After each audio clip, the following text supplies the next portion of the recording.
میں بھی جب قلات میں گیا نا، 2 مہاراج سے ملاقات ہوئی، دونوں کی شادی نہیں ہوئی تھی. ایک تو ینگ تھے ذرا، دوسرے تھوڑے ایجڈ تھے، ان کا انٹرویو نہیں آیا. تو وہ بھی نہیں، اتنے بڑی عمر کے ہو گئے، ان کے بچے گھوم رہے ہیں وہاں. میں نے بار بار پوچھا یہ بچے آپ کے ہیں؟ کہنے نہیں میرے نہیں ہیں. پھر میں نے پوچھا یہ بچے آپ کے ہیں؟ کہنے میرے نہیں ہیں. بھائی میں نے تو شادی نہیں کی. ایک دم میرے شوق ہوا. میں نے کہا بھائی مہاراج کیا کر رہے ہو؟ قال النبی صلی اللہ علیہ وسلم تزوجوا ولا تکونوا کرہبان النصارى، نکاح کرو عیسائیوں کے پادریوں کی طرح نہ بنو. کیا کرتے ہیں؟ واتقوا اللہ الذی تساءلون به الارحام. دولہا دلہن کو سمجھایا جا رہا تھا انسان کے بچے بن جاؤ. یہ خطبہ ایسا ہے، آپ نیٹ پہ لکھو اس کا ترجمہ آ جائے گا. پنڈت جی کی الفاظ لکھو تو نیٹ بولے گا پتہ نہیں کیا بول رہا ہے بھائی، تو میری کچھ سمجھ میں نہیں آ رہا. صحیح ہے نا؟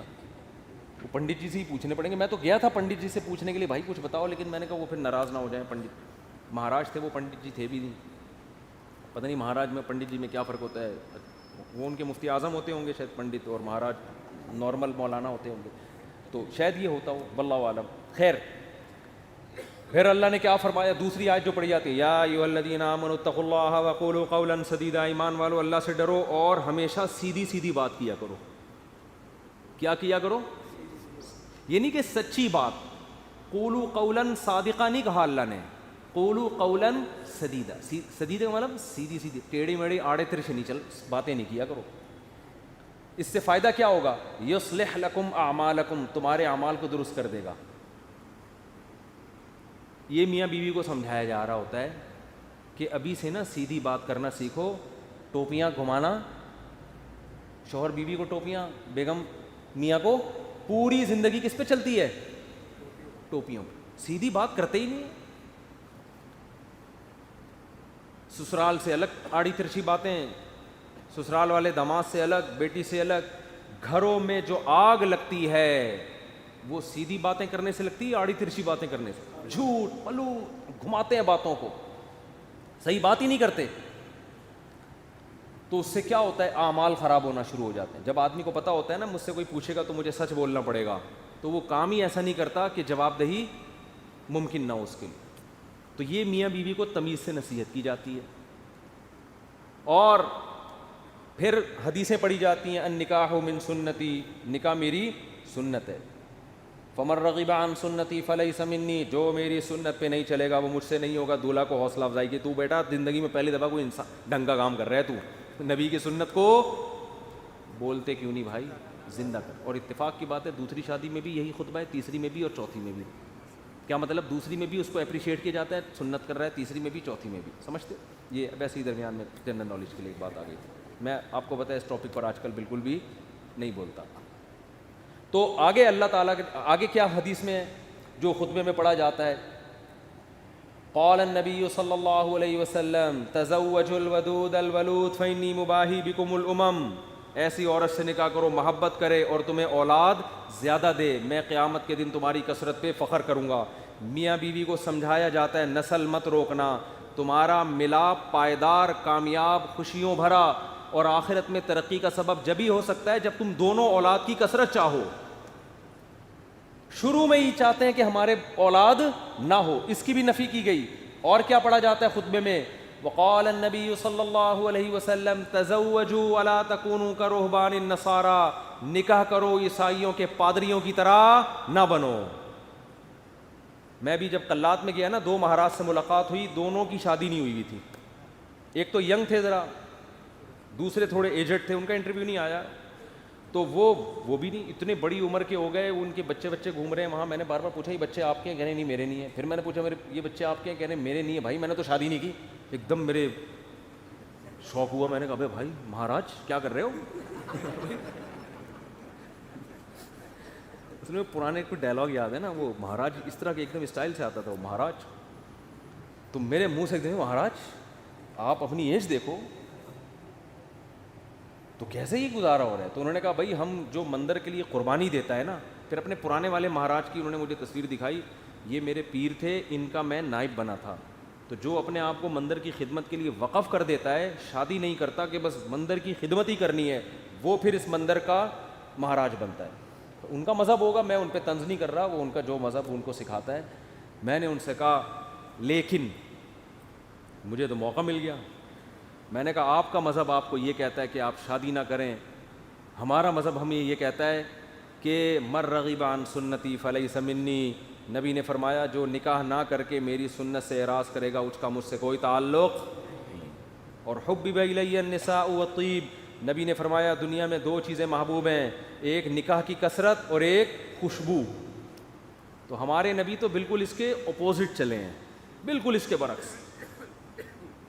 تو یہ نہیں کہ نکاح کرنا ہے, کثرت نکاح کی ترغیب ہے. میں نے کہا ہم تو رہبانیت کے بالکل اگینسٹ چلتے ہیں. تو مجھے اس وقت وہ حدیث سمجھ میں آئی کہ آپ عیسائی بھی یہ کرتے تھے, پادری نکاح نہیں کرنا. تو ہمارے نبی نے فرمایا تم نے ان کو فالو نہیں کرنا, نا نا ہم تو کثرت سے.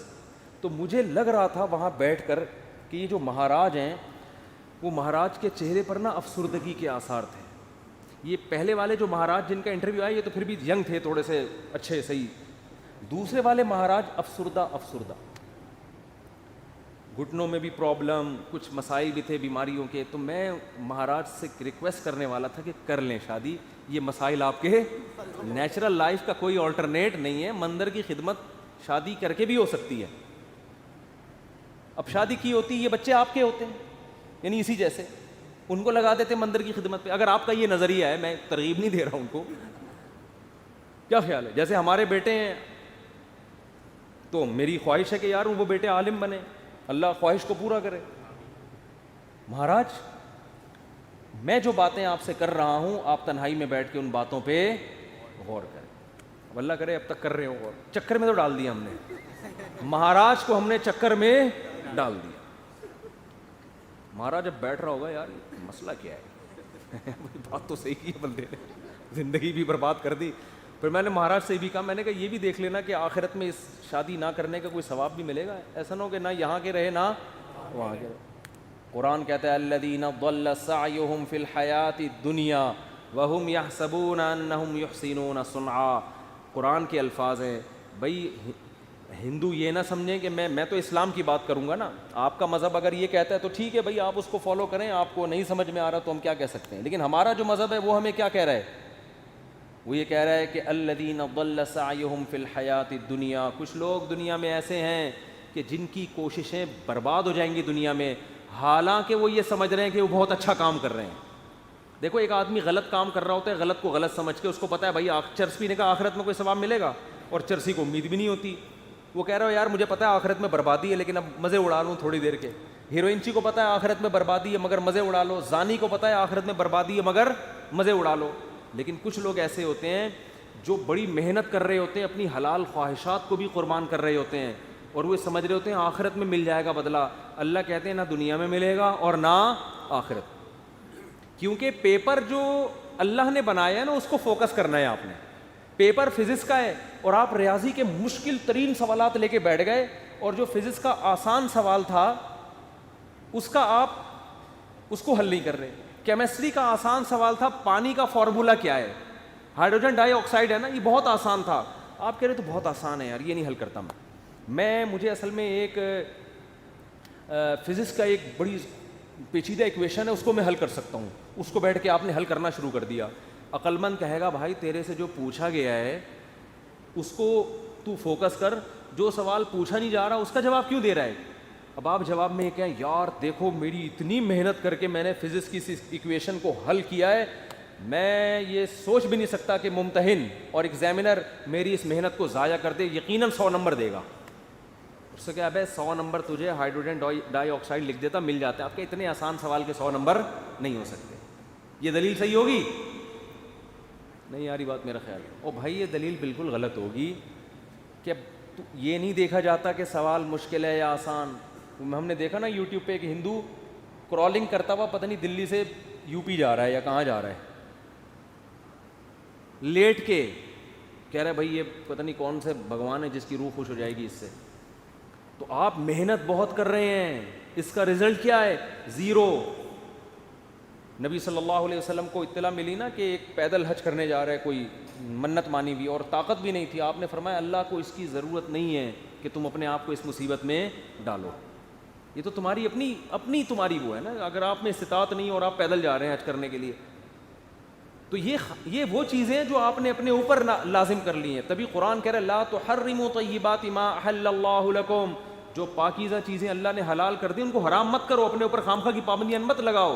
ان پابندیوں سے تم تو ڈپریشن میں جا سکتے ہو, صحت برباد کر سکتے ہو.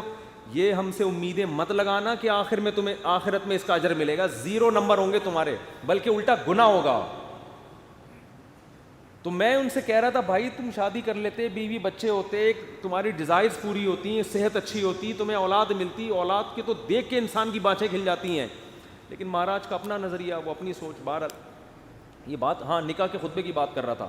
تو نبی نے کیا فرمایا, تزوجوا ولا تکونوا کرہبان النصارى, نکاح کرو بھائی راہبوں کی طرح مت بنو. وہ سمجھتے ہیں نہ کر کے اللہ کو خوش کر لیں گے, ایسا نہیں ہے. نکاح کرنے سے اگرچہ تمہاری خواہش پوری ہو رہی ہے, تمہاری ڈیزائرز پوری ہو رہی ہیں, تمہارے لیے ایک لذت کا سامان پیدا ہو رہا ہے, لیکن اس ڈیزائرز پوری کرنے سے اللہ ناراض نہیں ہوتا, بلکہ اللہ اور خوش ہوتا ہے.